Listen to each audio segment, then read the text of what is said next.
agenda behind it, you know. And then what people fail to do too is like when it comes to Western establishment position on history and archaeology and all that, then it's almost like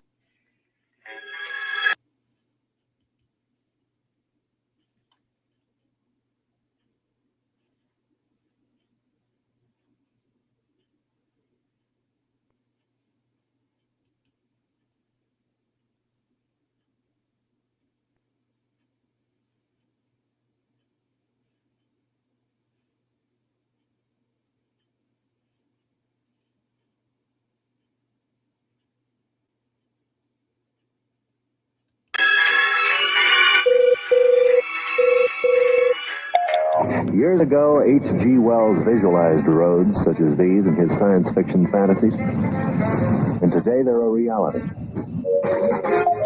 You're listening to The Afternoon Commute with John Adams and Chris Kendall.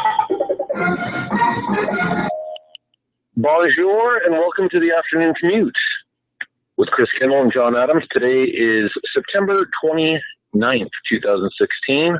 At least it is over here in good old California and Oklahoma.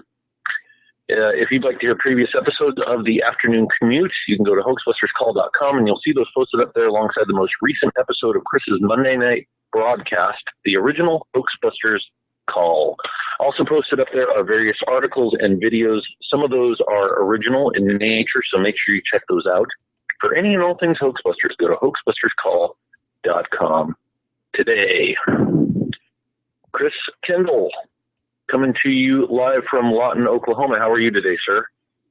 I'm doing real good. It's 74 degrees in Lawton, Oklahoma. A nice day and sunny outside. Feels real nice and yeah. That's good. Good. It is 94 degrees in the Golden State here, and someone who's probably having a little bit better weather than that over in Gay Paris is our good friend Andreas, who joins us from time to time, and we are always glad to have him and enjoy his discussions. How are you doing today, Mr. Andreas, also known as Unreal? I'm doing fine. As you know, it's already past midnight here, so it's good, this call. So it's peaceful. Yes. Well, I didn't really have anything in particular that I wanted to talk about today when I asked Andreas on, but he had some stuff that in an email that he wanted to throw around, and so I will offer you the floor, sir. You could start out the call. You're asking me here. Yes, I'm giving the afternoon commute reins over to someone who is not in the afternoon. Exactly. That's a big challenge. I of course very glad that you invited me, and so when you wrote to me, I just sent you some links. One of the links was on art, how many well-known art pieces incorporate hidden messages in the paint and so forth. And the other link I sent you was to some research I found to coincide with the Fukushima events in 2011. As I'm looking into archaeology a bit, because it's a quite big discipline where there has been many proven instances of producing fake material. And I was quite surprised to see that in Japan they had a very big case of archaeology fakery, and that actually happened in the year 2000. And what really was going on there was the fact that in Asia, they actually contest a bit the fact that man evolved out of Africa. And they kind of try to look at it as if he might have evolved out of Asia, of course. A little bit like Russian scientists, they quite like to take the same approach, but then from Russia. So in that area of research, in Japan, there have never been very much proof of man going far back. So the furthest back they got man in Japan was 30,000 years. So after the Second World War, they started to get more interested in archaeology. And from the 1960s on, they started to find some quite remarkable artifacts. And this one researcher called Fujimura, he started to find artifacts from the older paleontological ages. And from 1976 to 2000, he took man's existence in Japan back from 30,000 years all the way up to 700,000 years. And this was very, very popular, of course, in Asia and in Japan. And the only thing was the fact that he was actually in 2000, when he was digging on his most recent site where he got the oldest artifacts, he was actually defrauded by a newspaper in Japan, and all these sites that he had discovered was more or less having to be declassified, and museums had to take away exposition pieces, and books had to be written anew. And what's the link with the 2011 tsunami is the fact that all the sites, or most of them, were destroyed by the 2011 earthquake. So it's like what they call the archaeological tsunami of Japan actually got wiped out by the tsunami in 2011, and that's not so much talked about. And I didn't make the link before either, but I haven't heard much speaking of it. So I thought that was interesting, and I don't know if you have heard about this researcher Fujimura and how he faked 37 archaeological sites in Japan. I had not heard of it. I was not aware of that, but that is interesting. And yeah, wow. So, I mean, I guess Fukushima is just,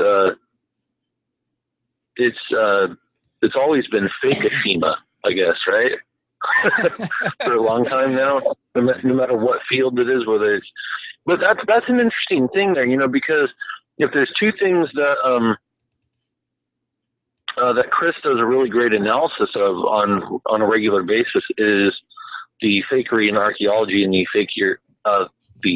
fakery with nukes. So you have two sets of fakery right there. Obviously, nobody died from the radiation in Fukushima, coming out of Fukushima there,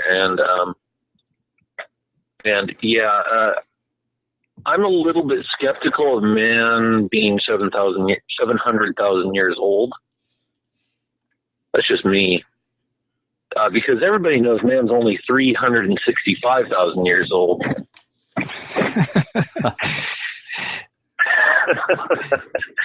And you know, it wasn't. We didn't evolve out of Africa. We were created by troglodytes, Freemason troglodytes in Africa, but using a mainframe supercomputer. So yeah, it's like I don't know what Chris you think about the out of Africa theory, but judging from the Piltdown Man hoax, etc., it's quite clear that when they find ancient artifacts, it's always to support some kind of theory, and it's political sometimes too. Yeah. Before Chris answers that, Wait, before you answer that, Chris, just let me say something. I was joking about that. I don't believe in that, and I don't believe in out of Africa theory. Go ahead, Chris. Okay, I'll strike that from the record. John does not believe in. Okay, I'll put that in the notes. Thanks. I don't like you look at this stuff and then that's I brought up Anatoly Fomenko on the call, I think last call or previous one, and then he's a Russian, right? I mean, so then of course you take it with a grain of salt, right? Of course, I usually qualify everything when I bring something up like that. And so, of course, his findings kind of result in the kind of reinterpretation of history, where Russia kind of comes out like looking, better than you think. Well, it's like, well, yeah, is that kind of has anything to do with him maybe being funded by the Russian government, or in the case of Japan, and then like, oh, well, they happen to find stuff that happens to make it look like Japan is more important, historically, or Asians or whatever it happens to be. But yeah, that's somewhat typical, I think, with archaeology and all, and that, and finding stuff from the past, and then the way it gets interpreted, because you have to put an interpretation on it, right? And there's instances of this too, where like the Mormons, they staged archaeological findings that made their whole position on the original Israelites coming to the Americas like centuries before Columbus and stuff like that. They have like stuff that supposedly backs that up. But,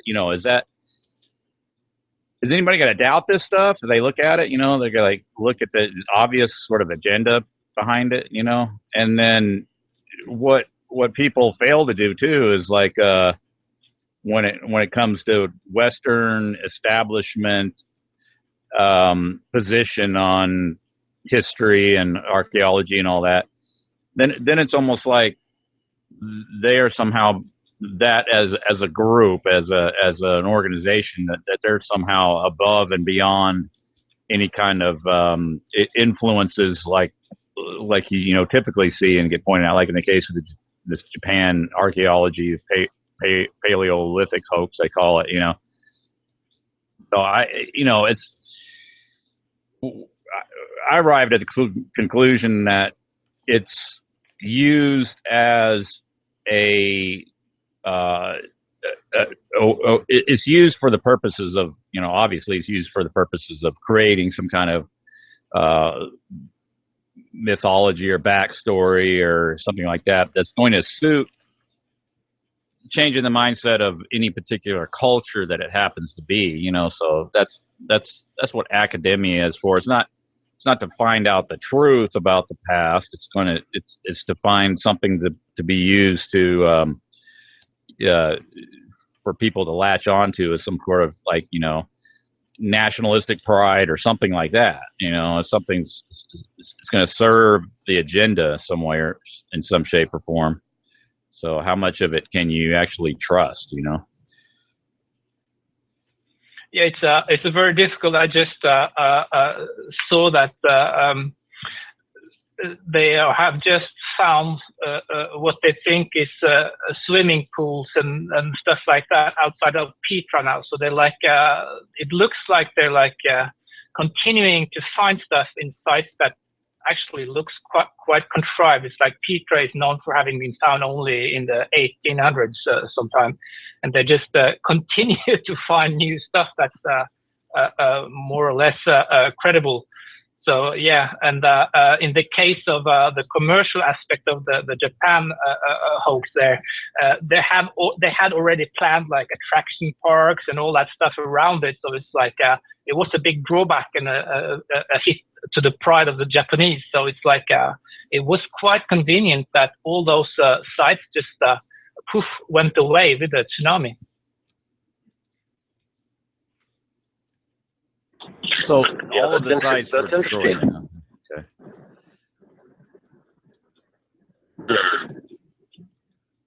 Okay. Well, yeah, that's a good point. That's good that you found that out and are bringing this up, because that would definitely be a good reason to position the hoax around that. Obviously, I'm not saying that the earthquake itself was fake, but the nuclear reactors, blowing up and all that nonsense, that was fake. Yeah, because the fact is that these sites, they are in Miyagi, which is the commune next to Fukushima, but that was where most of the damage actually took place, more or less on the coast. So it's like it's kind of hard to detect. It's kind of hidden in the naming of the incident somehow. Mm-hmm. Yeah, it says here that it hit that like the digs were centered in Miyagi Prefecture, which if I'm remembering correctly, that was the place that was hardest hit by the tsunami. Exactly. And I didn't know that. I just took it for granted that everything happened in Fukushima, kind of. But it's actually, as you say, it's quite right. It was Miyagi, and that's where they had the most recent finds and where they had most of the finds. But it's just interesting to see that there are many connections to the different events, and it would be a good indication to the fact that the whole event was kind of contrived when you see so many agendas lining up. So it's like it does ask more questions about the reality of the natural supposed event. I don't know what you think about the actuality of there having been an actual event or not, but it's kind of puzzling. I know Chris called, and what was the name of the city you called, Chris, where you called that guy? It was Sendai, Japan. And it's not that far away, and it was a funny call. Yeah, and then so he was saying basically that as far as from his observations, now he's like I think within 6 miles of the coastline there.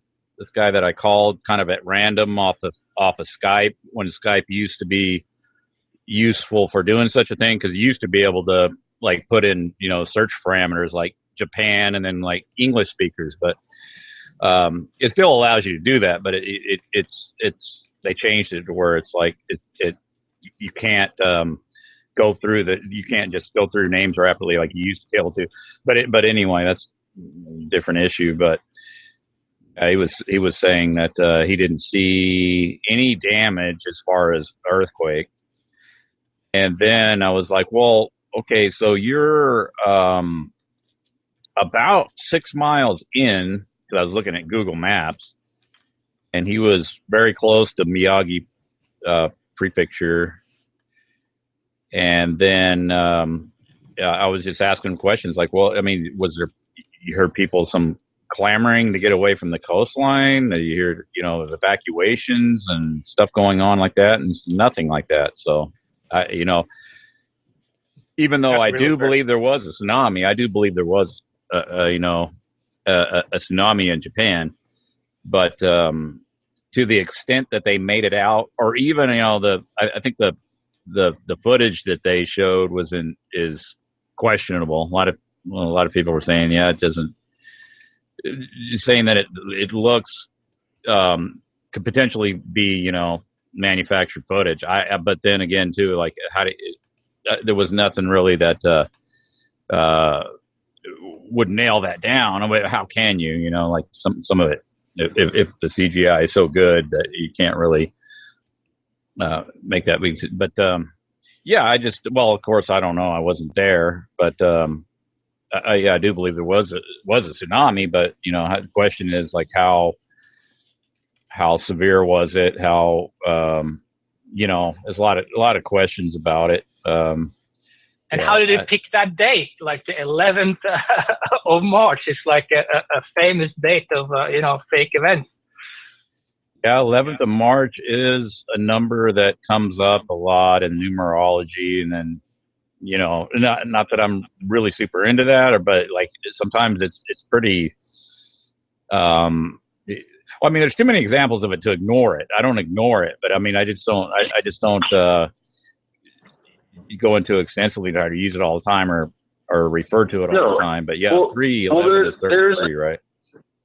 Yeah, there's certain things out there that are like really obvious, like 311, 911, 1111, 77, 77, 8808. They're having the Olympics start 8808.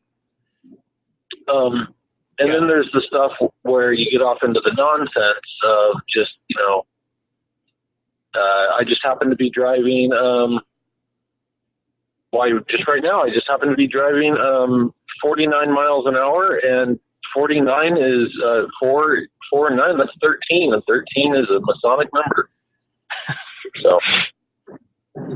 Right, yeah. I think there's a lot of people that take it too far, but then But yeah, there is obvious date. Yeah, it's just not a coincidence and it's kind of strange for a natural disaster like to match up in such a way. And if that guy you call Chris, if he didn't see anything, it's also quite worrisome, because I mean, it should have been really, people should have gone crazy only 6 miles from the coastline. Right. I don't think you'd be getting it all off of TV. And then, like he was saying, like after it hit, him and his girlfriend went down to the store to get some like beer and some noodles or something. It's like, the store was still open. They still, everything was kind of sounded like business as usual. There wasn't. And I specifically picked him to call because he was so close to the area that was hardest hit. And so yeah, I mean, there's that. I mean, make of it what you will, but here's the thing about earthquakes, because I've been through many earthquakes, and we get a rattle every once in a while out here. And, like when the earthquake happened back in the 80s, when like the Bay Bridge collapsed in San Francisco, we felt that earthquake here. That was like a big one. It was like 8. That was like an 8 or something like that. Oh yeah. So 8.0. Wow. Yeah, like that was the one where, like I said, it was the Oakland earthquake where like the Bay Bridge collapsed. Right. But the first earthquake, they are 9/11. Right, I remember that. Yeah. It was what? But it was 9/11. It was 9/11. It was a 9/11 earthquake, like 9/11 on the Richter scale. Oh, the one that took down the Bay Bridge was a 9.11 earthquake? No, Fukushima. Oh, Fukushima was a 9/11 on the Richter scale. Yeah. I don't know that. Just ridiculous. But anyways, what I'm saying is like you can have big earthquakes and, people feel them for miles around, but that doesn't necessarily mean that like everything goes to pot immediately. Like what do you call it?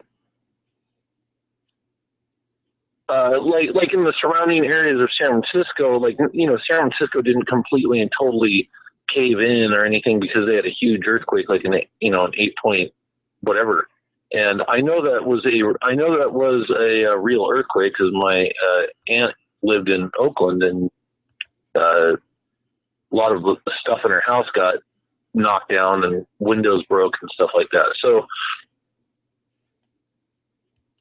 but see, just because that happened didn't mean that they evacuated the city or anything like that. And, the Bay Bridge collapsed, but they didn't do evacuation measures or anything like that. So if this guy was 5 miles from a 9/11 earthquake, and the 9/11 earthquake, that probably I'm serious, that probably would scare the crap out of you. I'm imagining, because the Northridge earthquake out here was big, and Northridge is quite a distance from where I lived when that happened. And when the Northridge quake happened, pictures were falling off the wall at my house in Orange County. So that was a scary earthquake. And Northridge is over 50 miles away from Orange County. So that is very curious. And it wasn't even, I don't even think the Northridge earthquake was an 8 or anything like that. I think it was like a 7 something. So if it was a 9/11 on the Richter scale, more, right? What's that? I was saying that more as a. I thought that was though. Yeah, I think they said it was a 9 point something earthquake, but yeah. But it's like something that it's for sure though. It's like in Russia they have experience with machines that actually make earthquakes since the 1960s. So it's like it's also a technique that they know how to manipulate more or less. So as you say, to feel the earth shaking is pretty. It's pretty noticeable, and I think that might have been something that they should have in Japan felt the earth shaking. But when you called Chris to that guy, he hadn't felt any aftershocks or any. No, yeah, I think he did say something about there was some aftershocks and stuff. Yeah. Because over at Psychologist, there has been a thread by Tom Dalpra on the Italy earthquake, and that happened just some months ago, and that looks quite, peculiar. So it's like they do like these natural, or it seems that they can intervene somehow with these natural events if they know when they happen or whatever. But to hit a certain date is quite special, I think, for Japan. And if people haven't felt it, it's curious. Yeah, do y'all remember what they announced the death toll for the Japan tsunami and earthquake? Was it 333 people? 3,333. Yeah. Yeah. Do y'all? I thought I remember them saying that it was like a lot of people, like 100,000 people or something. But maybe I'm misremembering that. Don't y'all remember that? No, maybe I could be misremembering that, but yeah, I think they're saying that now it's like 15,891 people. Really, that's a lot. Yeah, that's what they're saying. 2,500 people still missing. That's what they're saying. 19,000 people. Oof. Yeah, that's quite enormous. But the thing is, like we we don't have that many people from like Japan speaking on the forums that we are on either. So it's like it's kind of it's a world apart somehow. It's hard to get an impression if they suspect something, because it would be natural that they would ask questions themselves somehow. Yeah, I would think so. I mean, so the earthquake hits, and they had, from what I understand or reading about it, from the time the earthquake hit till the time the tsunami reached Japan, it was like over half an hour. So, and it only went 6 miles in at the furthest, is what they said officially. So if you think about that for a minute, so they know their earthquake, and they know there's a tsunami on the way in, even though they may not know how much damage it's going to cause or whatever. Like, they would evacuate the coast, I'd imagine. They had plenty of time. You got 6 miles to travel, and you got half an hour. It's like the idea that now I can understand that maybe people just refuse to, relocate or get out of the way of it, maybe. But that many people, I mean, that seems really high, and I don't know. There's a lot of questions surrounding that whole thing, but yeah, it's like the Filipina tsunami. I haven't really studied that a lot, but it's like it has been so much documentaries and movies and everything made around it. It's like how big was that really? Is that something they have over something they have pumped up a bit, or because that really like opened the eyes to that kind of events? It's like, would we have believed Fukushima if there hadn't been a tsunami in the Philippines before?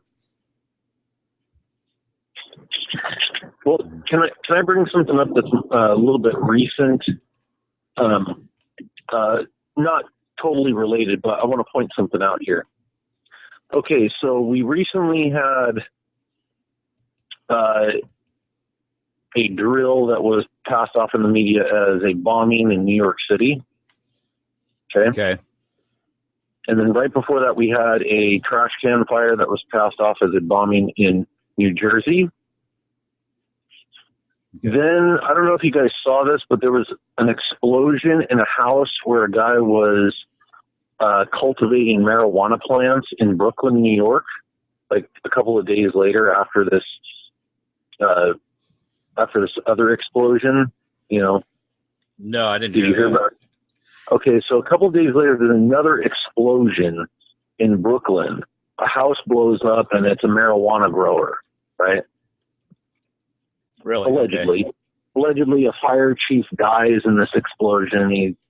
When the house explodes and some debris falls on him, kills him allegedly. Okay. Then today, a train derailed in New Jersey. Okay. And Jay was just texting me saying like, oh yeah, it seems that train, accidents always periodically happen. Isn't that weird that there's always like train events, like every year there's always a train derailment, or there's always that. And so I was just thinking about it, it's like what are the odds of like 4, quote unquote catastrophic events taking place in 2 areas of the country, like in that short amount of period of time? Uh-huh. You see, so you got 2 events in New Jersey, 2 events in New York. Immediately my Hoaxbusters sensors go off, and I say, okay, something's fishy about this here. Why are we having, these events? All they're taking place, and so there's that type of stuff, and then you have events. I I tend to think that there are earthquake machines, whatever that is, whether it be some sort of ionospheric heating or It's something like that. electrical pulsing. Actually, they electrically pulse the ground. So they're creating some magnetical and electrical shock to the ground, and they can actually control it pretty well, they say. So. Now Andreas is covering up for, he knows the real truth, but he's covering up for the fact that the Earth is actually on a hydraulic lift, and that they can just shake it around anytime they want with the hydraulic lift. That's what. But he knows the truth. He's not saying it though. But it's a little bit like in Abu Dhabi, like they can hire in German firms that makes it rain, 2 times a year, and that's quite normal. Sure. It's like, but you say that to a regular person, it's like they can't believe that we can actually, control the weather. But in some ways, we actually can, and it's like a very good, I would say. A very good arm to have in your back pocket somehow. So it's like I'm not sure if we would be very well informed about these kind of technologies that would actually be more integrated into military warfare somehow. And it's like we should take the example of rain and what they might be able to do to manipulate weather. It's like why not something like waves and other things, Yeah, I agree. I don't know to what extent this stuff, like this stuff. I mean, I have no problem believing in microwave weapons. I mean, you can burn your hand with a microwave. You can burn food. You can blow stuff up in a microwave. How they can make that stuff technologically bigger, I don't see why they couldn't. Right? That's technology everybody can use any way, shape, or form. I don't know exactly what it is that is taking place there, but whatever it is definitely something that you can hurt yourself or, heat a specific thing with. So I don't see why they couldn't make a bigger version of that. Yeah. So what if the Japanese tested their technology first, on the Philippines, and then made a version of it for themselves afterwards? Just to test it out somewhere safe first, and then bring it back home. It's a good hypothesis. Yes. And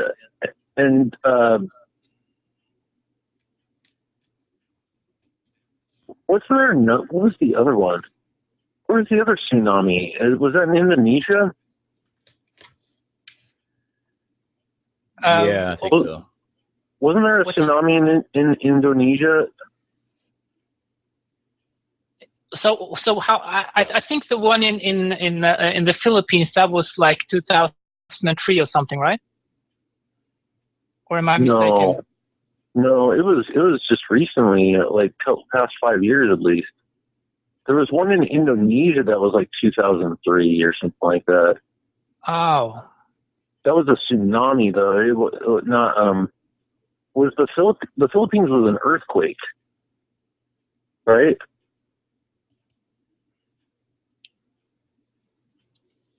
Not sure. It was one in 2004 in the Indian Ocean. And the movies from that, with Evan McGregor and everything, that came out a couple of years ago already. Okay, that's Indonesia. Yep. Yeah, and then the Philippines one was like 2010 or something. Right. Yeah, it was pretty recent. It was right. It was not too long after, or it was either after or before Haiti. Remember the Haiti? Yeah. Haiti earthquake, right? Yeah, which hit the center of the town and nowhere else. Like, was only the town that got destroyed, I think, that time. Yeah.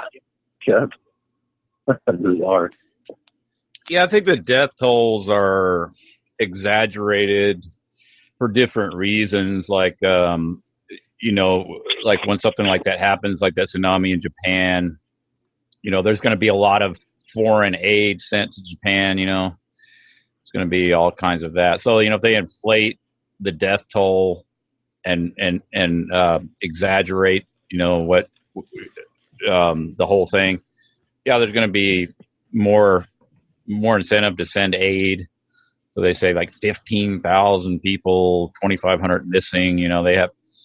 So, yeah, so I'm just pointing out that there's a potential incentive there, like with any of these disasters and stuff, to exaggerate, you know, the casualties and all that. And if Japan export like iodine, I sure bought some after that event. Oh, you I did? need cash. I bought I need rent. cash. If you want to send water and blankets, just send your cash.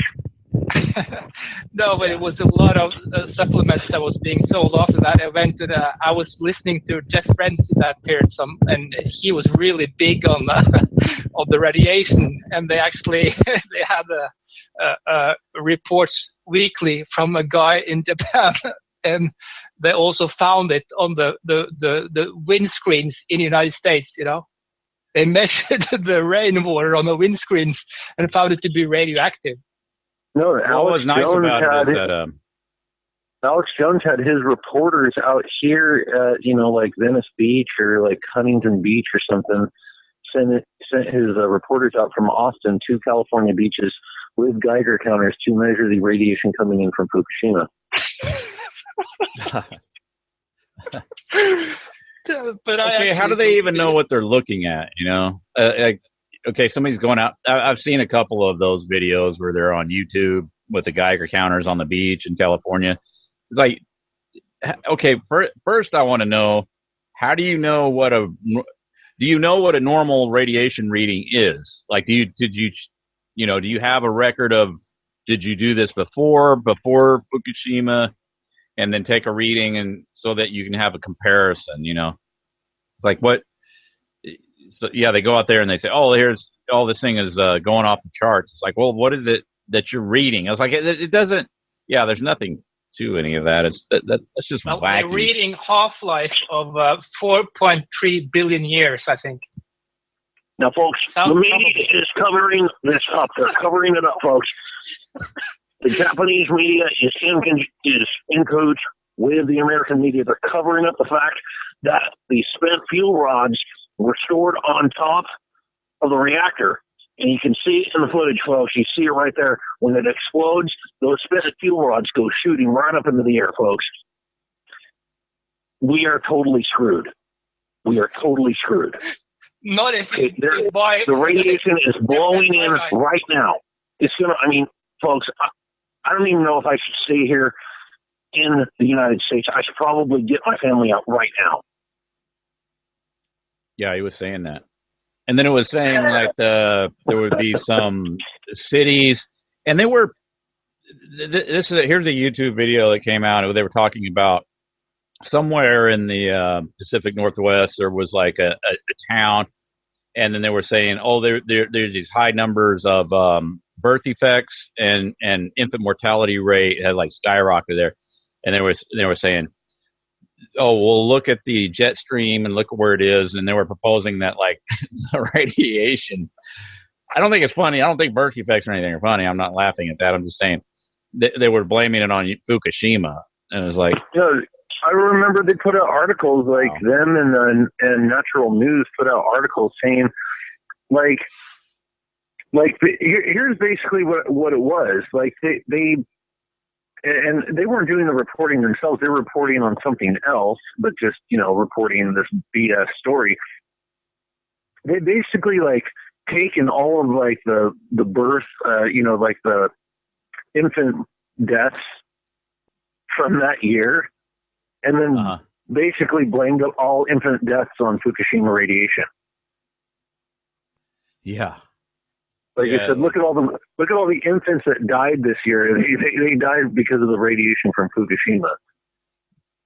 Oh, I know, it's ridiculous. I mean, come on. And then they did that with Chernobyl. They from what I understand, they way over they way overhyped that thing, where it was like they were saying like, there was mass graves and all this other stuff, and there wasn't. It was just a bunch of bullshit. I don't know if anybody died or not. I don't know. Maybe some people did die in that thing, but the government greatly exaggerated all the death toll and all that officially. The lady you have to go watch, Andreas, I don't know if you're aware of this lady. I think I've sent you a video of this lady, Chris, is Helen Caldicott. Yeah. She was heavily, she was figuring heavily. She's from Australia, right? Is she Australian? I couldn't tell by her accent. I thought maybe she was like maybe Scottish. She had to go undercover in Australia because of her sensitive information she was coming out with. No, English, I think.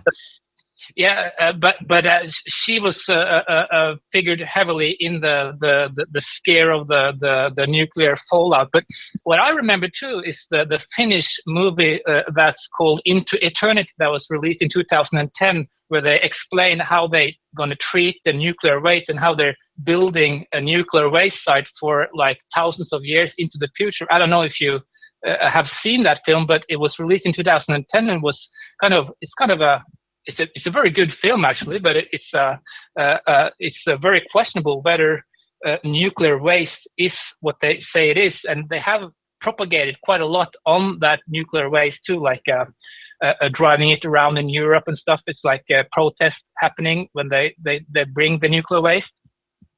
Mm-hmm. So they have a quite elaborate propaganda around it. So. It's Helen Caldicott. Yeah, she was quite big.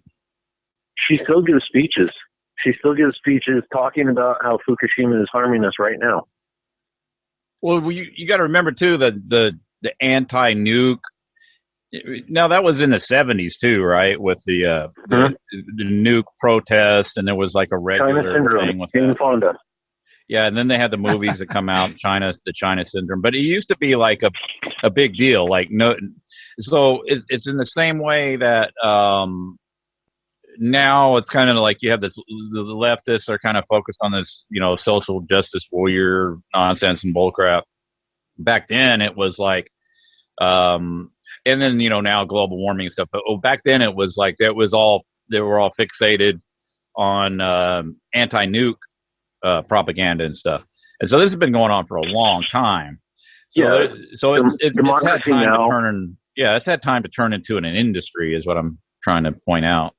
So it's an industry; it's got to sustain itself. So yeah, Fukushima would be a good boost. I would still listen to Pacifica back then, just to hear what the liberal thing would say, and here's my Amy Goodman impression. It's been 470 days since Fukushima, and they haven't done anything about it. Right? She would always say that before, like they would say something before, like the broadcast would start. They'd start out the broadcast, and she'd say something about Fukushima, right? And so it's always her standard lead in. Yeah, it was for a while. They don't do it anymore, but that was the lead in. It's like, it's been, 102 days since Fukushima happened. And it was always there to remind all the liberals to be scared, and to be scared of radiation, to be scared of, nuclear technology. And so they always, anytime they have one of these lib fest, these Chomsky lefty types, they'll have like a speaker about how deadly radiation is, and it'll be in there with the standard left politics type stuff as well. So it's always there to scare left wingers. Yeah, it's like a standard thing now. I mean, it's been around. It's an established. It's kind of synonymous with evil corporations polluting, and then the radiation from nuclear plants is going to kill us all. Even though, Andreas, you're in France, and from what I understand, isn't France like 80-some-odd% nuke power? Yeah. But then you can mow your lawn at night and see good because all the grass is glowing at night and stuff like that. So you got an extra advantage there. Well, Chris, how do you think they light up the Eiffel Tower, dude? I mean, they don't radiation. It's just everything glows. It's great. Yeah, I also remember Dr. Bill Deagle on Jeff Renz, that the guy that had been on the Galactic Confederation and stuff. He was selling a lot of iodine and his special potion against the radiation also after the event. So it's like a big scare campaign, and I think it was quite elaborate though, because it did last for a while too. Yeah, go back and listen to a Bill Deagle radio broadcast, and take a pen and a pad of paper and count how many times he says the word nutraceutical. Yeah. Have a drinking game based on it. It'd be quick. Nutraceutical. but he'll fix you with his supplements, man.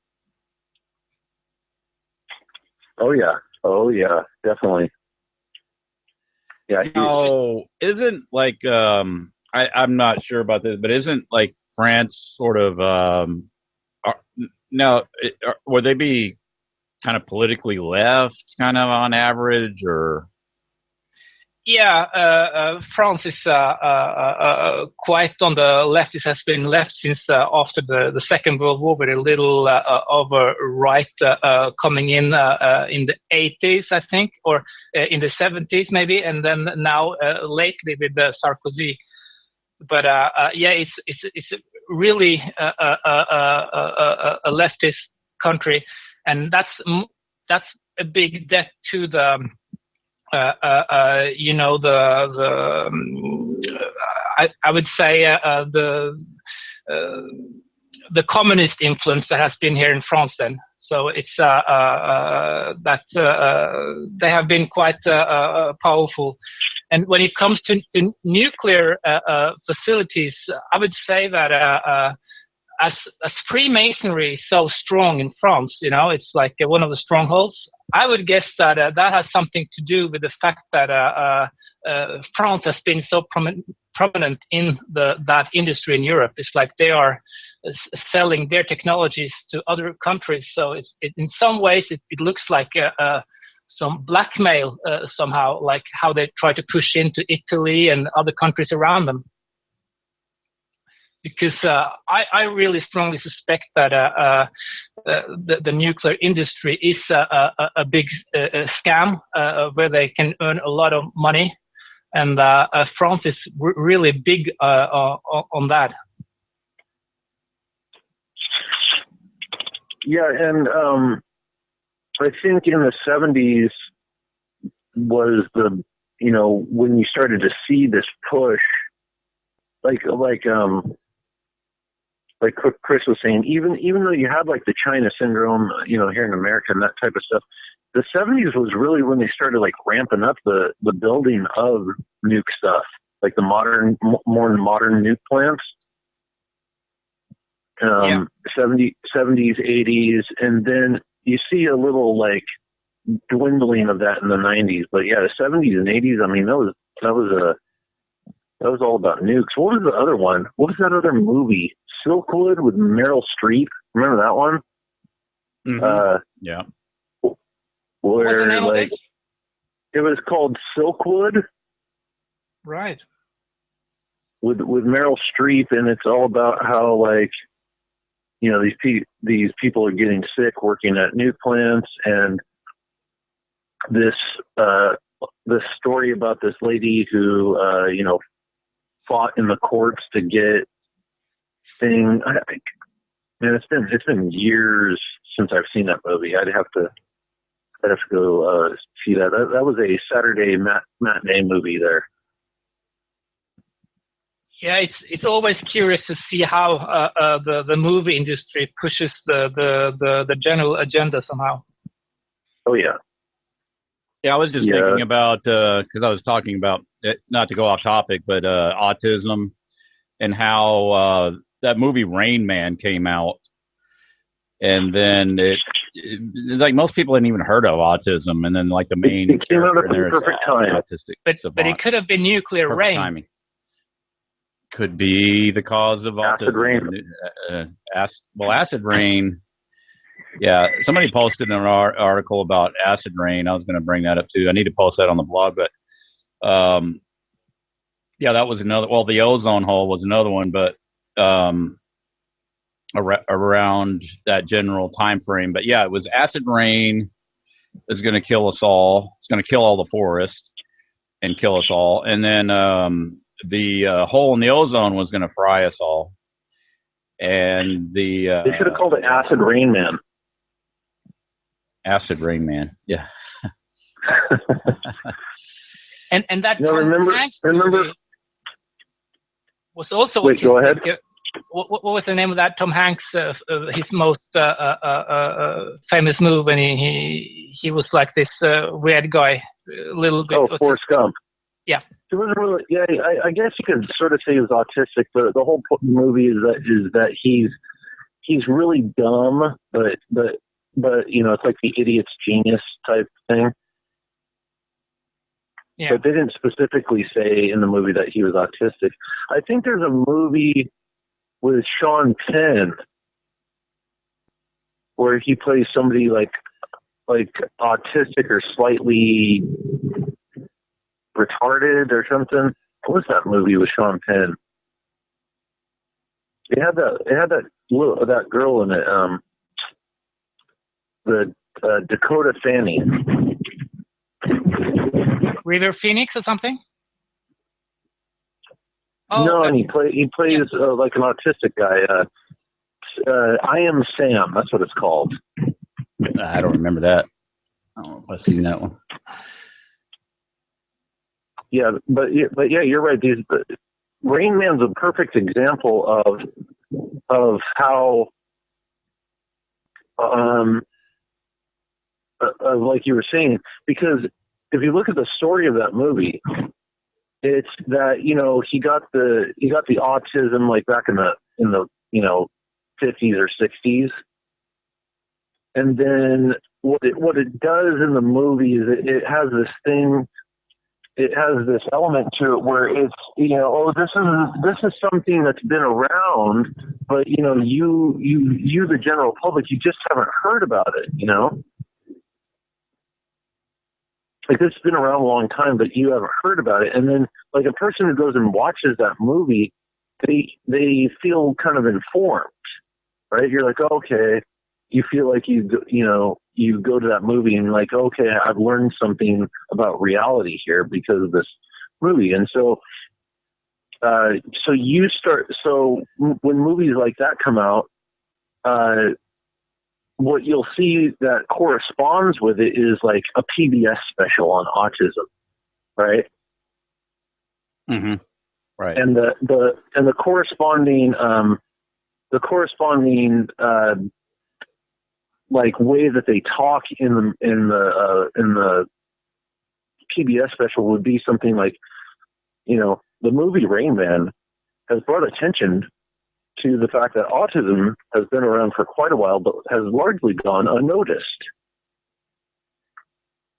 And I came to think of the fact that I just see now that Rain Man was in '88, and in 1993 it was Gilbert Grape with with Leonardo DiCaprio too, that also portrays an autistic kid. That's right. Yeah, that's right. Yeah, the one with the big fat mom. Yeah. Yeah, so that's very interesting. In it that because we know that autism is manufactured. It's not something that just happens naturally. I think that there's a lot of contributions to it, but I would say personally that it mainly is vaccines. And I think that if,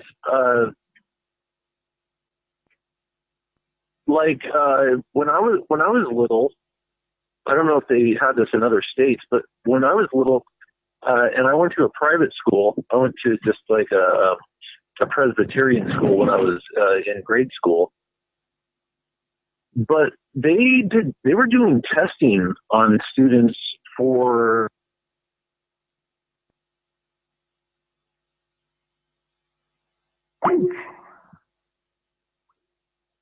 John's call dropped. Yeah, but as you said, Chris, it's like autism has been figured heavily in films in some way to get a sort of endearing relationship to it. It's like to accept it, I would guess. It's like it's not portrayed in a negative way somehow. It's always portrayed as something that can be good if you just accept it. Well, if you think about it too, all of the different classified disorders that are out there that could be cause someone to be like atypical as far as, maybe be classified as, mentally handicapped or something. And it's like interesting that it was like specifically addressing autism, like these two, at least these two that we've named that become like really popular Hollywood films, and then the timing of it too is interesting. That sort of right preceding the autism, so-called autism epidemic. Which, but have you found any links to a special kind of vaccine regarding to autism, or is it just like any vaccine? Because it would be logical that they knew what they were gonna develop down the line, and maybe like prepared for it somehow. Like I know they have augmented in a serious way the number of vaccines that they give to children now. Well, let me elaborate on that. What I was going to say before I got cut off there by the Illuminati was that when I was a kid, and Andreas, if you don't mind, if you don't want to say, that's fine. I was just going to ask you, how old are you? I'm 45. Okay, so you and Chris are around the same age, and I'm about 10 years younger than you guys, well, roughly. So in the early 80s, in California, they used to do motor skills tests. I've thought about this. I don't think I've ever brought this up on a call, but I've thought about this, how we used to have to do, like, you take these motor skills tests all the time, and then they would tell you, you'd get back you'd have to do these dumb tests, putting blocks, putting square blocks into a square and circle blocks into a, that type of stuff, right? And they had this whole testing, and I was just, thinking about it one time. I was like, I wondered if those motor skills tests were to test what effects vaccines were having on children, because the generation that came up out of that is the generation that ended up having, more shots, and you saw the decline of people having these, what used to be like normal motor skills. And I remember that I got told by this particular test that that I had like a deficiency of some sort, right? And my parents just kind of blew it off. They're just like, okay, whatever, and the interesting part about it was, you want to know what it was? Chris actually has said this too. My problem is that I daydream too much. Mm-hmm. Right. And so when I was in school, they said my problem was, I'm smart and I have all this capability of doing stuff, but I daydream. And so So yeah, a whole bunch of motor skills tests only to come up with, that you're, a daydreamer or whatever.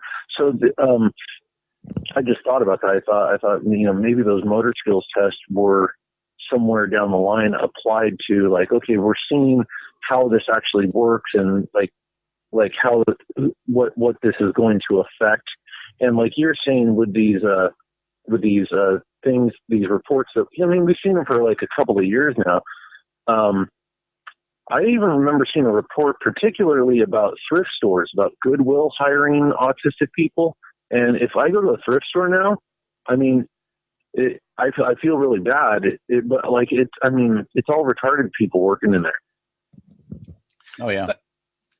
But I think what's interesting is the fact that something Chris has pointed to as well is the fact that it could be a way for the elite to craft somehow the perfect worker.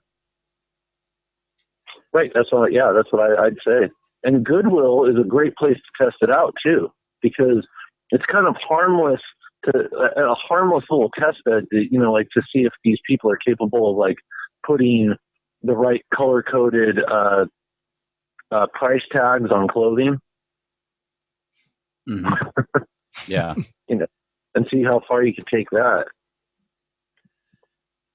Well, I have the links to all those articles where software companies are actively recruiting autistic people. And then there's the autistic spectrum, right? So you could be kind of on the spectrum, and then, you could be either considered, so-called high functioning or somewhere in the middle, and there's like Asperger's syndrome and all that. So I definitely think that it's part of some sort of a program.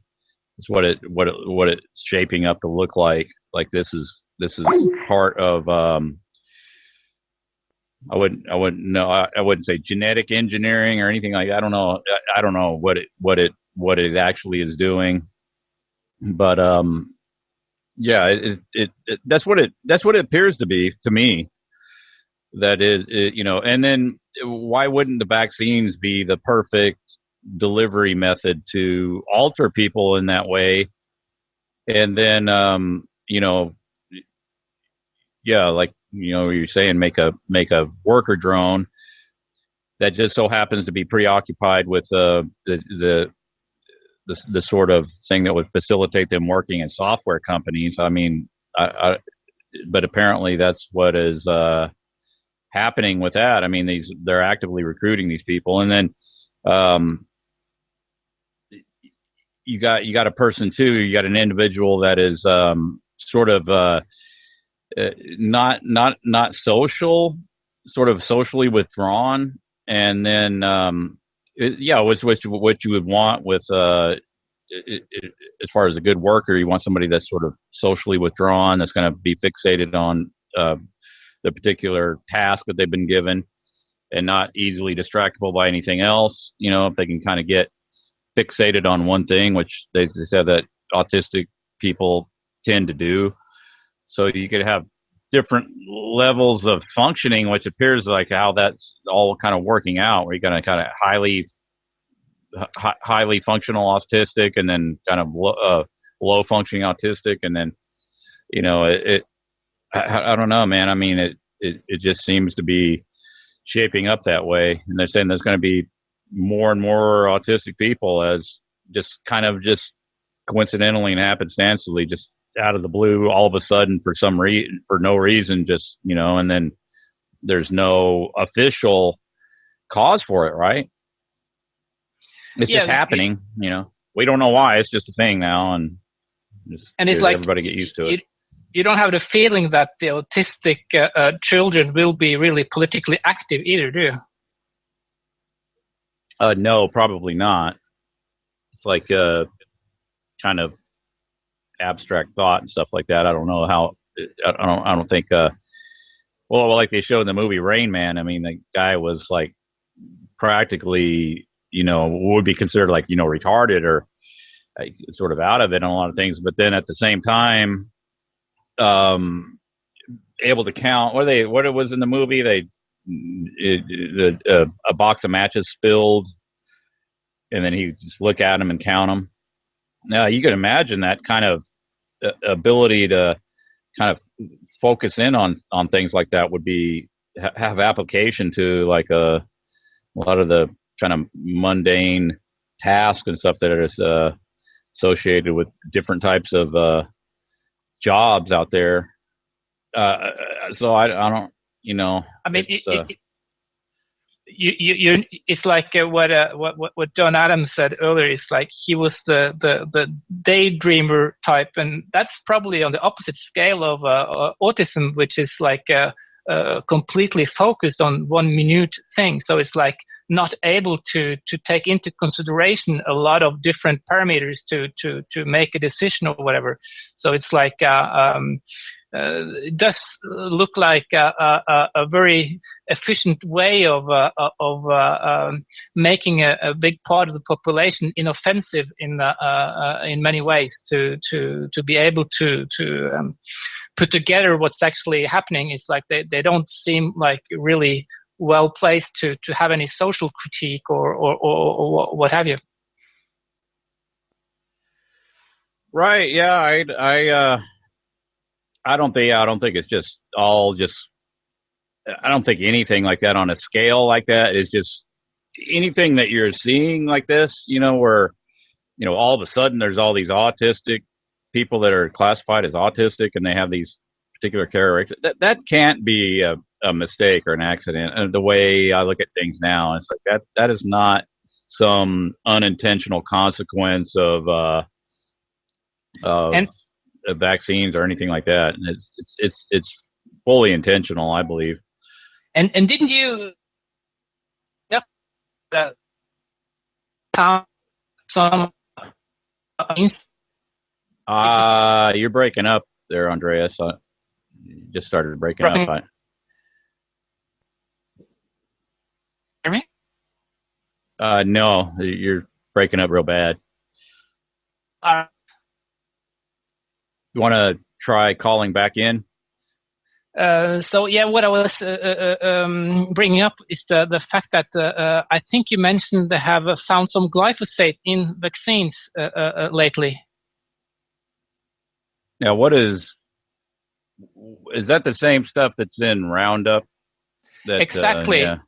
That's kind of my point, is the fact that that's the same material they want us to eat, and now they put it into our blood. So it looks like it's the same kind of product that they actually want us to consume. Yeah, I mean, is that something that is contributing to the autism and all that? I mean, so it's in the food, it's in the vaccines, it's in all the crops. Well, I mean, then a lot of people are eating GMOs too.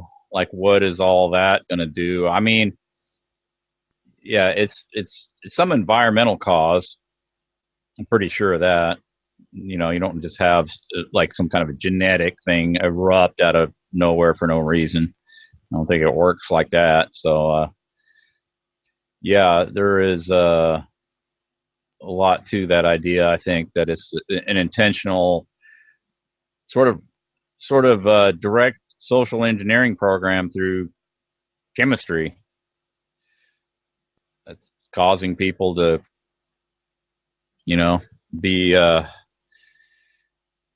be good. What it turns out to they end up being good worker drones for the future of the brave new world. And then I believe too that anybody that's been vaccinated is probably on the autistic spectrum to one degree or another. I kind of wondered that about myself. I'm like, it's like because I've gotten vaccines, and I was in the military and got vaccines. I don't know what's all in that and what that does, but yeah, I mean, something to take into consideration. Yeah, it's like if you think about it, it's like even compulsory education is kind of an initiative to somehow form the future worker, and vaccines and food is just other means to be able to form us in the same way. So it's like it really looks like the emphasis is on shaping the general population in the way they want, and the fact that we would find the same ingredients in like vaccines and food, it's kind of a hint at the fact that they are having a consistent plan with all this. Well, at the same time, the education system, and I don't know, like Charlotte Iserby, I think she is. I don't know about her. I don't endorse particular individuals. I make of it what you will. What she said about the whole curriculum sort of being re-engineered now so that it's going to focus on, instead of giving you kind of a general or broader education, it's going to be more geared towards prepping you for your future job. So it's going to be kind of like a school to work kind of. It's not going to be like it was in the past. It's going to be now retooled so that it's kind of going to make you into a better just working slave.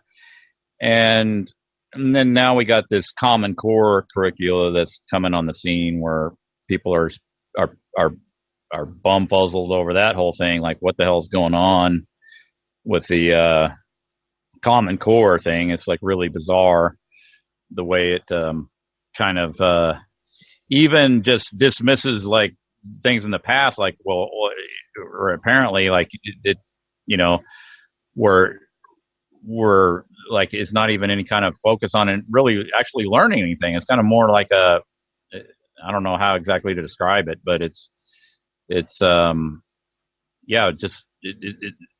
I would imagine the purpose would be to further dumb down people, to further dumb us all down to where we're more compliant and malleable, and then now you're seeing at the same time all this autism coming on the scene, and but what is funny though is the fact that what all these people are saying is the fact that the student is actually getting less and less knowledge, and yet they have managed to have us go to school for so much longer than before. So it's like they are like prolonging the education period and lowering the level of information you have to gather, and the level of capacity you will have at the end of the education. So it's like that just further strengthens the fact that education in the first place was made to educate, or to take away kids from their families, to have them trust the system and to be able to accept the authority of the state. Oh yeah, I think so. I mean, seems like it's a and then where is this stuff coming out of? It's like coming out of like corporations are funding this Common Core, like Bill and Melinda Gates Foundation and all this other. It's I mean, you could say, well, that's not a corporation, that's a foundation, that's their philanthropic good do-gooder deeds. They're like, well, I mean, yeah, you gotta look at askance at anything coming out of there, I'd imagine. And they're also, with the Common Core, big promoter of vaccines. So I guess Common Core is a kind of leveling the education system. So like making the different education levels more accessible or something. Is it like everybody should have a common platform? Is that right? Yeah, I don't know exactly how to characterize it, but it is. Yeah, I mean, it's kind of like turning the focus away of kind of getting a general education, like where you're getting something actually useful set of skills, is kind of more like man, I don't know what exactly is going on with it. I couldn't make heads or tails out of like when I looked into it, like what are they trying to do with this? It just doesn't make a lot of sense. It just I would guess, if I was going to take a guess, like the overall effect is to kind of make the process of education so sort of nebulous, where it's going to make people more prone to kind of defer to authority, where it's kind of like where you just have kind of no clue, and then you're made to be felt inadequate, and then you're kind of, where you're not really focusing in on objective, facts, like 2 + 2 = 4. It's kind of like this where everything is kind of like nebulous and an abstraction, where I don't know, because I couldn't really make out what the overall goal would be to that. I mean, what I remember from when I was in school was the fact that when we came into contact with how things worked in the United States, we were really surprised that you have QCM, like you could just put crosses on a sheet of paper to validate any learning at all. And I think that's quite a common still in the United States. It's like you have these tests where you just put down crosses and stuff.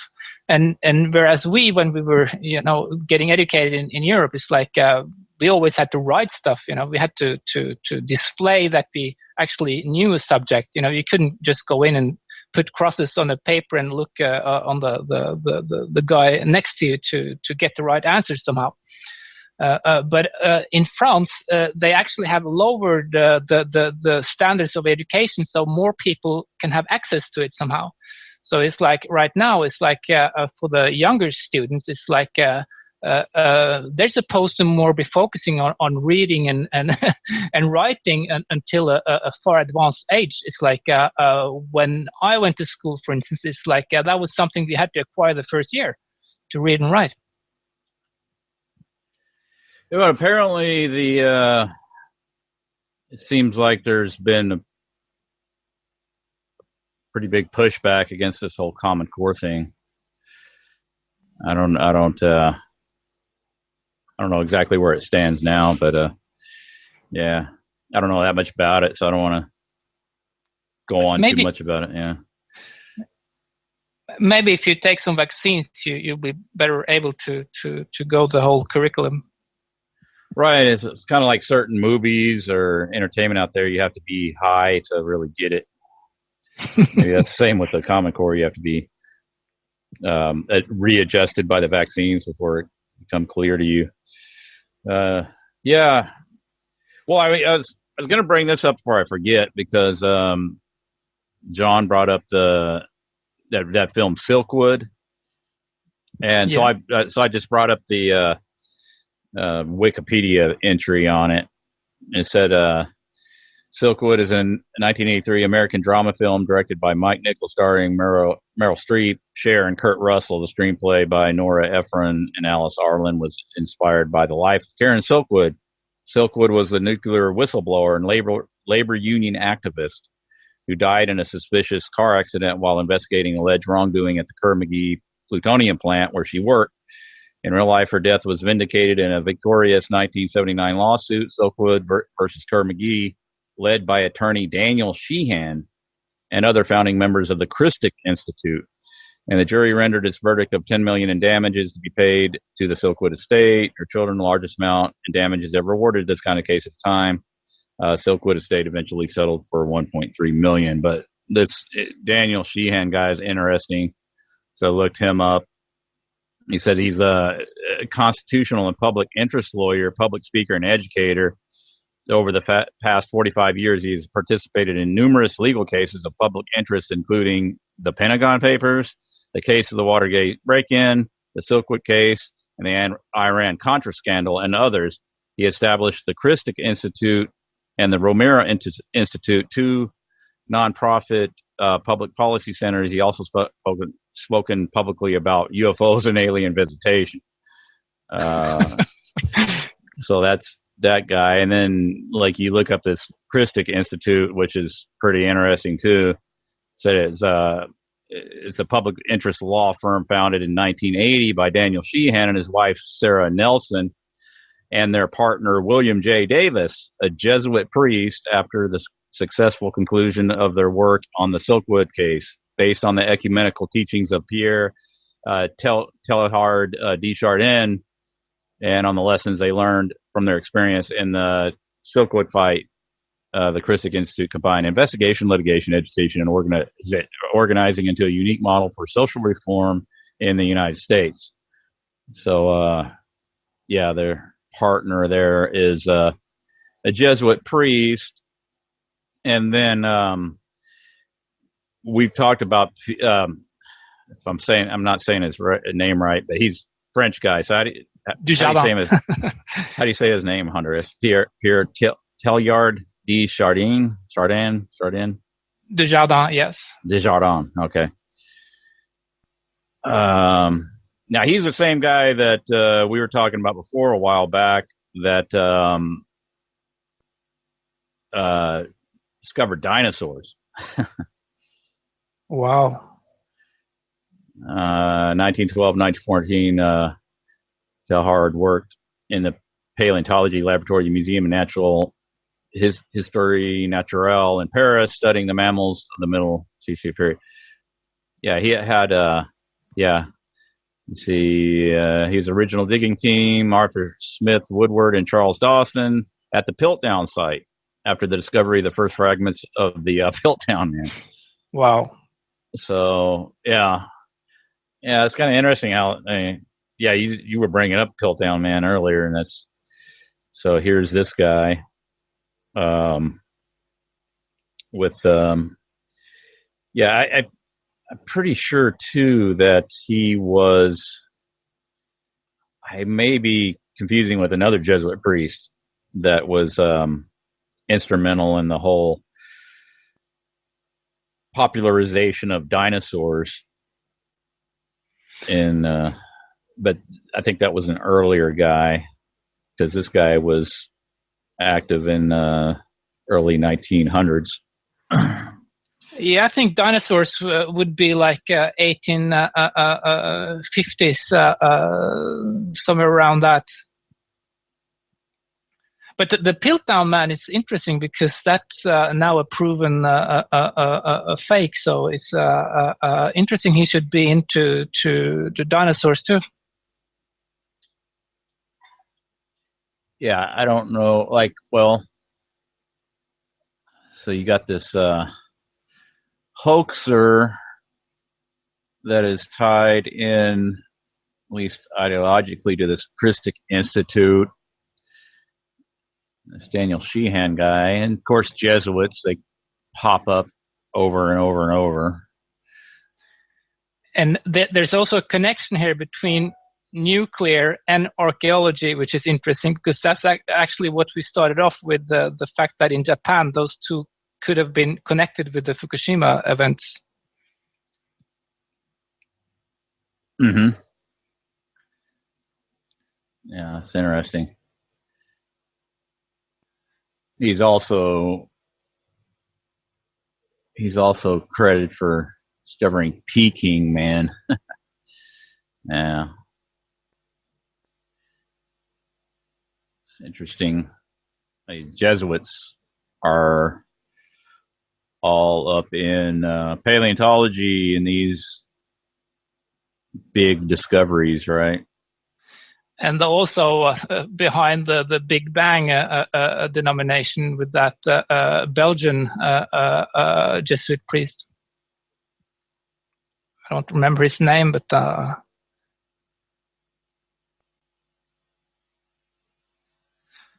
So, but like science in itself was started by the church. So it's like it is kind of a long-standing relationship between the religious and science and education.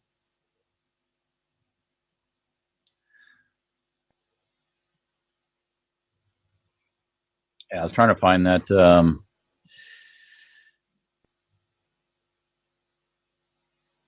What I was talking about with that other.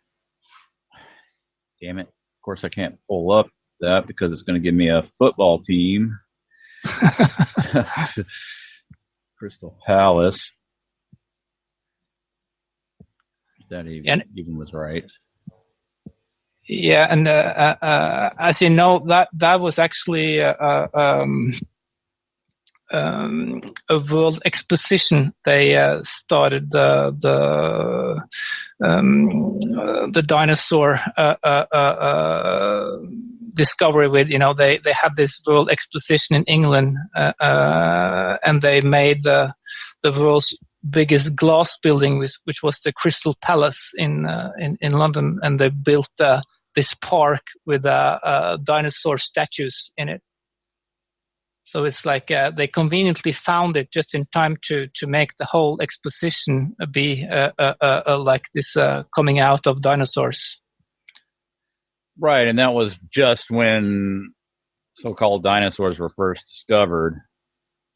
Exactly. And then, they had this world exposition, Hyde Park in London, where they. So they had the biggest, glass structure in the world and the biggest animal in the world. Like that's two firsts in the one event. Like you couldn't miss it. So it's kind of mimetism somehow. It's like it's the same theme. It's like you go to get the something really big. I guess that was popular at the time, and they also had in England not so long after, I think, the fake giant. They found this giant that was proven to be a fake afterwards. Right. Was that the same one that went on tour? No, it was not that one. That was an American one, that went around on this circuit of expositions in the United States. It was not that one. I'm trying to find it to see if it's a little bit related in time, but the fact is that archaeological discoveries, when it goes far back, it becomes very uncertain, and they make very big claims on such finds. So this was the Cardiff giant in 1869. It was a 10-foot tall petrified man that they pretendedly discovered. Right, the Cardiff giant, yeah. Yeah. So that's not too long after they discovered the dinosaurs, So it's like a little bit like John hinted at earlier on. It's like peculiar that there are so many events like on the same place at the same time. Like it looks like it's a team that's around there. So it's like in archaeology, you could say the same. It's like interesting that they would have so many discoveries of the same kind of stuff at the same time. And interestingly, some of them are fake. Yeah, just kind of magically appeared upon the scene, and then they send out these expeditions, and they just happen to find these huge finds, and then it just so happens to kind of all fall into place all around the same time, in time for this big world exposition in Hyde Park, and then they put on a big display of dinosaurs. Yeah, it was kind of the first. I was trying to. I think I found this guy, Benjamin Waterhouse Hawkins. He's an English sculptor and national history artist, renowned for his work on the life-size models of dinosaurs in the Crystal Palace Park in South London. The models accurately made using the latest scientific knowledge created a sensation at the time. He's also a noted lecturer on zoological topics. He was born in Bloomsbury, London on the 8th of February, 1807, son of Thomas Hawkins, artist, and Lewis Ann Waterhouse, daughter of Jamaican plantation family of apparent Catholic sympathies. He studied at St. Aloysius College and learned sculpture from William Behes at the age of 20. Began to study natural history and later geology. He contributed illustrations of geology and the voyage of the HMS Beagle. So he's tied in with Darwin there. During the 1840s, he produces studies of living animals in Knowsley Park near Liverpool for Edward Stanley, 13th Earl of Derby. The park was one of the largest private menageries in Victorian England, and Hawkins' work was later published with John Edward Gray's text as the gleanings from the menagerie at Knowsley. Over the same period, Hawkins exhibited 4 sculptures at the Royal Academy between 1847 and 1849, and was elected member of the Society of the Arts in 1846, and a fellow of the Linnean Society 1847, fellowship of the Geological Society of London.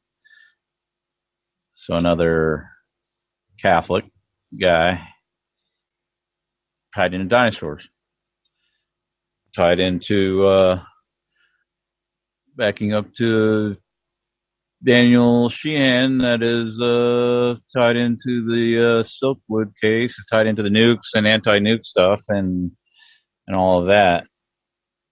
Interesting. Now,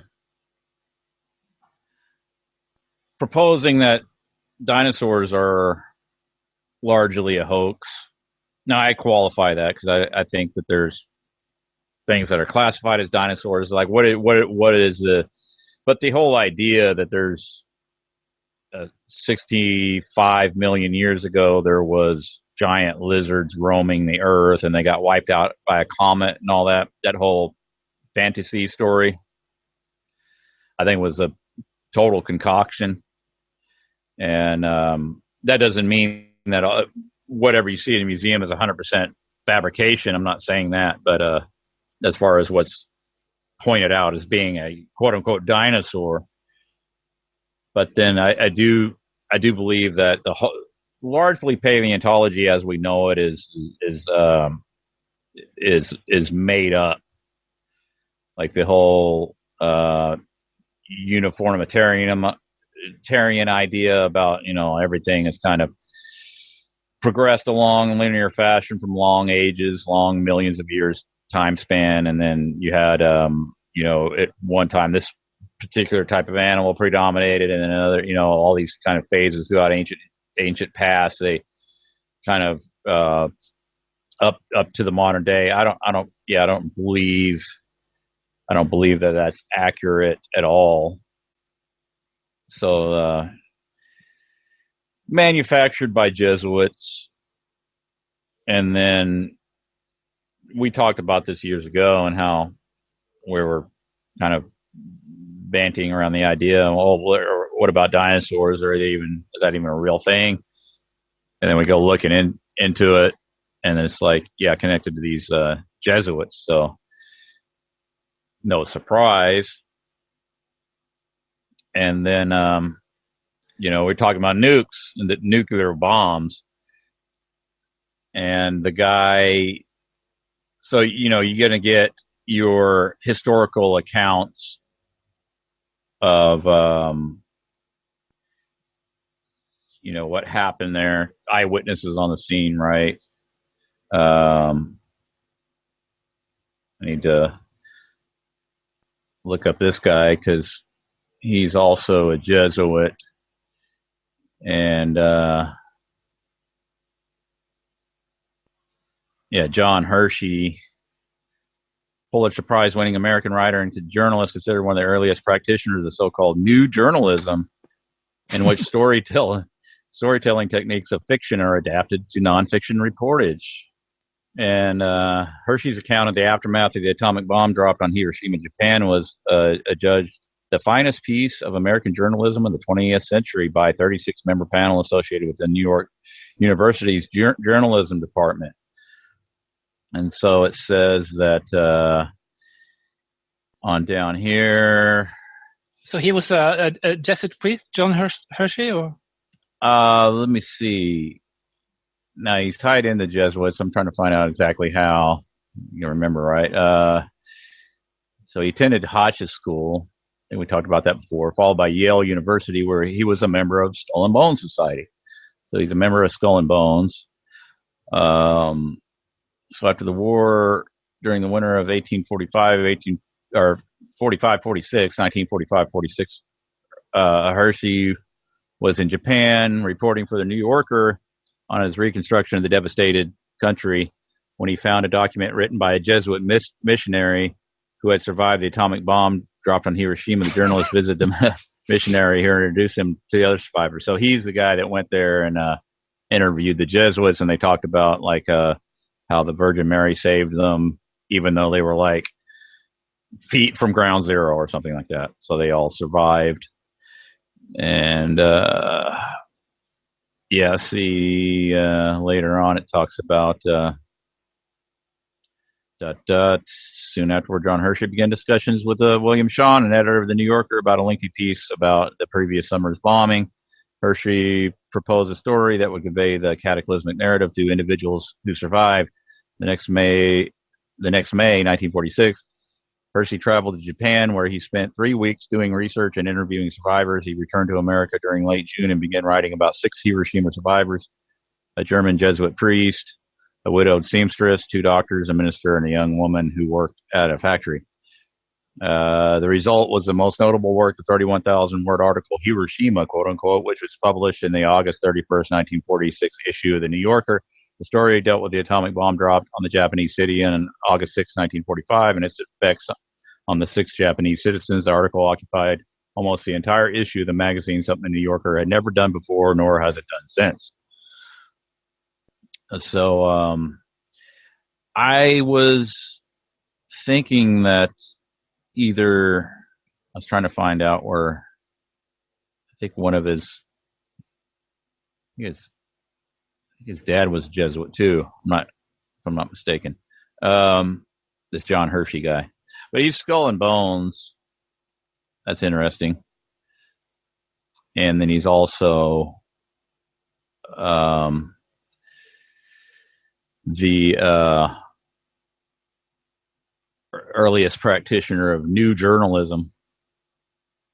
Yeah, it sounded interesting that they use to say that new journalism actually is like turning fictional writing into like news reporting. Yeah, and that's where we get the accounts of what supposedly happened on with the bombing of Hiroshima, which, like, a lot of those are just preposterous. So yeah, there is a video out on YouTube. I have to look that up, where it's like an interview of the Jesuit priests that were really close to so-called ground zero. I don't know exactly how close, but they weren't very far away at all. And they all survived, and they described, what happened, and some kind of miracle they're claiming saved them or something. And the Jesuits are also known for having brought like Occidental civilization to Japan in the first place. So they have a really stronghold into Japan somehow. It's like, I think even some speculate that part of the tales of martial art actually was started by the Jesuits that came to Japan in the 1600s. And one of the earliest samurais was actually this white Jesuit priest. Like in the samurai museum, I think he's like the father of the samurais. He's like a white Jesuit. Right. Yeah. So they have a history going back. Yeah, the Jesuits are featured prominently in a lot of the stuff, a lot of the history and stuff like that. I mean, and it's interesting how they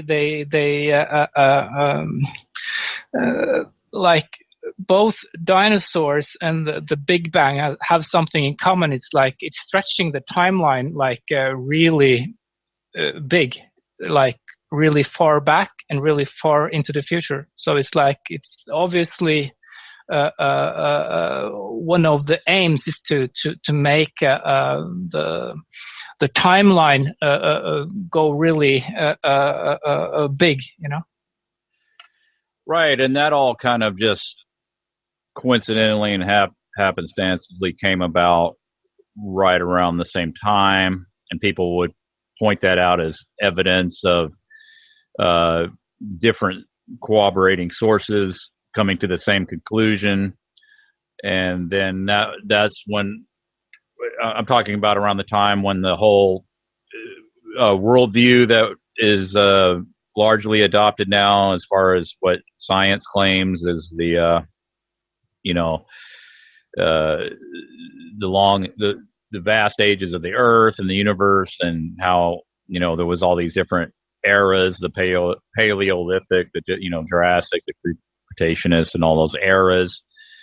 And there was a prominent geologist that was proposing these things around the same time that Charles Darwin was coming out with the theory of evolution, and that all was coordinated. And then around the same time, prior to the popularization of all these ideas, was the dinosaur thing coming on the scene, appearing suddenly on the scene, and then suddenly these things being found. But it's also interesting, a lot of people that are skeptical of this point this out. It's like, why you got all this activity all around the world with mining, tunneling, road construction, everything else, and why aren't they just on a regular basis digging up these fantastic finds of T-Rexes and everything else? It's like they don't. It's like yeah. But another thing I come to think of is the fact that even the nuclear industry is actually as well contributing to stretching the timeline, in the fact that they are describing these materials as having these half-lives and cycles of billions of years, Right, which that's a dubious science there, with dating methods. You look into that, and then it's like, wow, there's like really nothing to that. I mean, it's not it doesn't have any appearance of being some objective standard as it's being portrayed as. Because I have that I point this out a lot, where I have that it's a University of Wisconsin or something, but I think it's a submission form for their lab, their radiometric dating lab, and it has at the top, like, when you submit, let's say you're out digging, Andreas, and you find something and you want to take it to the lab to be dated. Like, when you fill out the form, you give your estimated date of like how old the thing is, like, so before you submit it. And then, like, for me, that would raise the question, like, well, why would that be necessary at all? Because they're going to use radiometric dating on the thing, right? So they're going to come up with a date. They're the ones that come up with the date, not the person submitting it. But see, that's clearly so that they could, everything can be coordinated with the presupposition that this is found in some layer, and this layer is X amount old, and all this other stuff. And then there's a circular method where fossils are dated. If they're not radiometrically dated, they're dated by their the strata that they're found in. The strata is given its age by the type of fossils that are found in it. And then the fossils are classified by, where were they were found in the strata. So it's like, and then it's all hinges on these presuppositions about the ages and all of that. It's all circular. So that, when you ask them, like, how do they date them? I said, well, they're dated by the layer. How's the data layer? We have index fossils that tell us what, particular strata we're dealing with. We're Cretaceous or whatever. If you find a trilobite, it's Cretaceous.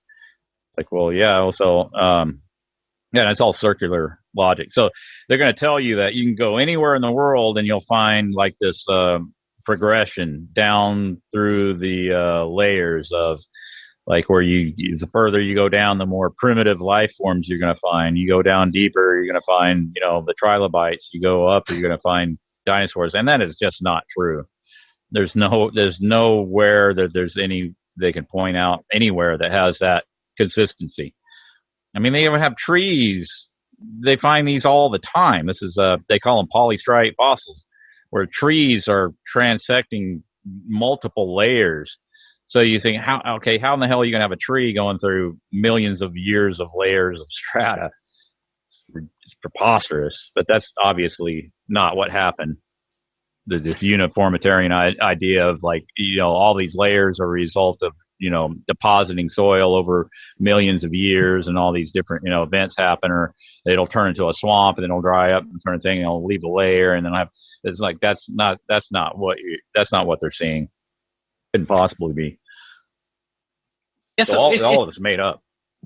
So they're like stretching time for like humongous amounts of time backwards and forwards. It's like it seems somehow like an ambition to make us living now seem like this minuscule period of time, whereas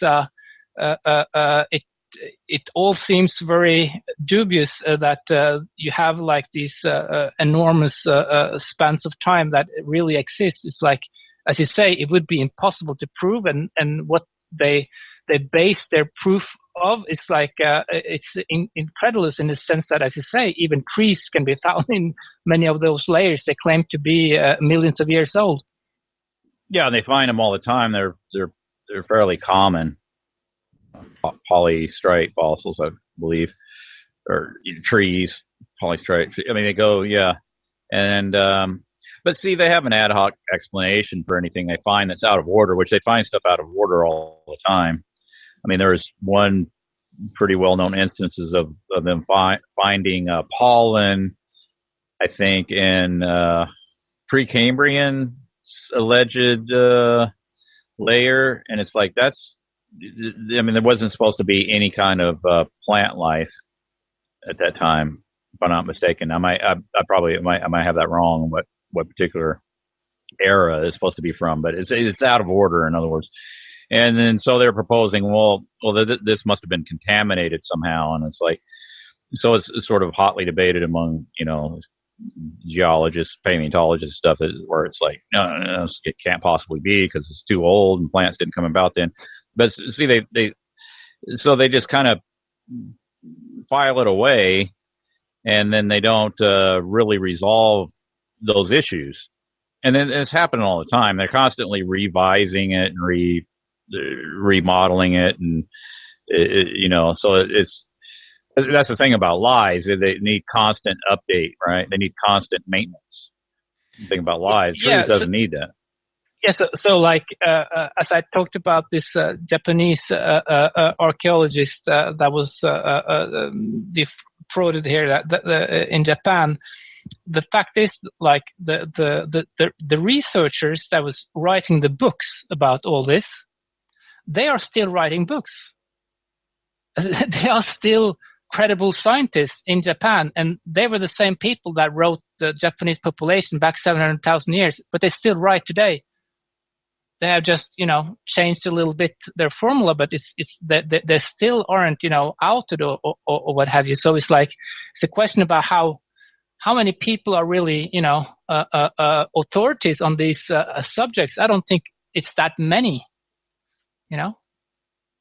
Well, it could be too that he did find something